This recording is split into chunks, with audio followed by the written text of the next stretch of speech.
The last question on whether there's been any gains or there's been any personal losses. Yes. I'll start with the personal losses. Yes, there's been many of such. Thankfully, I've told myself I am not traveling out of this continent. No matter what, I am not traveling out of this continent unless it is a national or a continental duty. I've told myself that. Also because I know that's one way they can sometimes hamper your or dampen your spirit. Movement is an integral part of human beings. You want to move, you want to travel, you want to migrate, you want to. And so when you are hindered, it's connected to your soul, and it can hit you in a way that you've never imagined. Already the visa processes are very dehumanizing. Go to the American embassy, go to the UK embassy, go to the Canadian embassy, go to the French embassy. Just do a study of embassies in Ghana and how people who have paid, though, it's not like they've paid for, the forms and the whole process, and they are so dehumanized. Some standing under trees, some go there with their toothbrush and toothpaste. There's not even a bench to accommodate such persons. I don't want to subject myself to that level of indignity and dehumanization. But like I have said, unless it is on a national or a continental duty. So it is one of the things that, even though has not been imposed, feels inflicted, because with what I do, and sometimes in filling the forms, you'll come across questions like, have you been in protests, public protests? Yes or no? And when you say yes, there's a certain impression that is created about you. This is an unstable person, this is a troublemaker. And so immediately you are disadvantaged from whatever the process is. Another question you may sometimes see on a form is, are you politically exposed? See if it's a crime. So you want a job, you've applied, and then the forms, they're asking you, are you politically exposed? Yes or no? You have to be truthful. Another question, have you been arrested by the police for any offense? Of course, as a protester. But then, all these are prohibitions or inhibitions to one's progress. You want to make progress, you want to move towards your aspiration, and yet, these impediments, come in the way. One of the shocks that many have had is, but you are very different in person. Sometimes when people see, they think that Ernesto Yeboah should be somebody who is all over the place, talking, or shouting, and then they get to the space and then realize that he's actually the most silent one in their midst. But some way, somehow, I'm unable to shake off that public perception from the real person who Ernesto Yeboah is. And so even in academic engagement, you are making a solid academic point, and the panel is looking at you as the activist in the street who is shouting Choboy. And so even the mildest of points you would make is inflicted against you as, hey, you are being rowdy, you have to be controlled, you are not being intellectual, and things. So all those things, come in. But as a convicted activist or a fighter, you must understand the field you find yourself in. People have a right to hold any perceptions about you. It is their own business.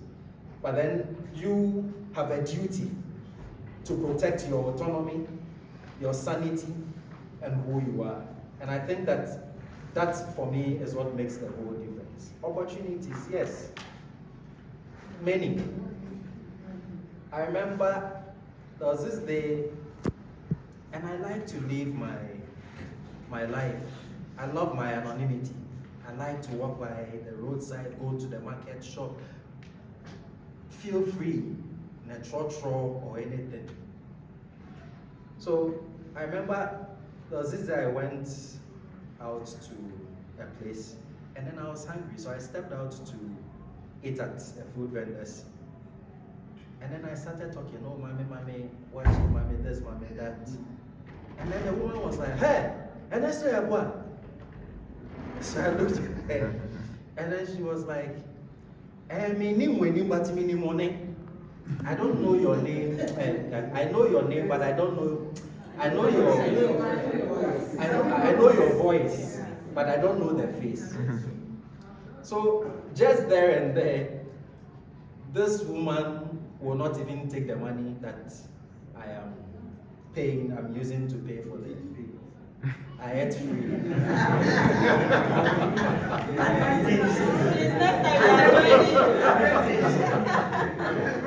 Now, many examples.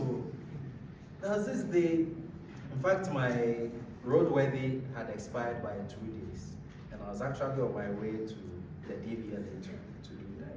And then I was accosted by this police officer. I don't know how they get to know that your roadworthy has expired. I've never stopped though. But when it expired, the police was there to stop.